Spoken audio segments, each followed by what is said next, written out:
పెట్టి చూస్తూ ఉంటే ఈ జన్మకి ఇది చాలు అనిపిస్తోంది. నువ్వు నా కంట పడకుండా నా వెంట పడకుండా ఇన్నాళ్ళెక్కడ ఉన్నావే. నీ కళ్ళల్లో ఆనందం వస్తుందంటే నేనెన్నెన్నో యుద్ధాలు చేస్తానులే.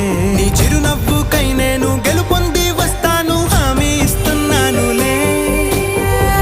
ఒకటో ఎక్కం కూడా మరచిపోయేలాగా ఒకటే గుర్తొస్తావే. నేను చూడకుండా ఉండగలనా? నా చిలిపి ఎల్లర్లు నా చిన్ని సరదాలు నీలోను చూశానులే. నీ వంక చూస్తుంటే అద్దంలో నన్నేను చూస్తూ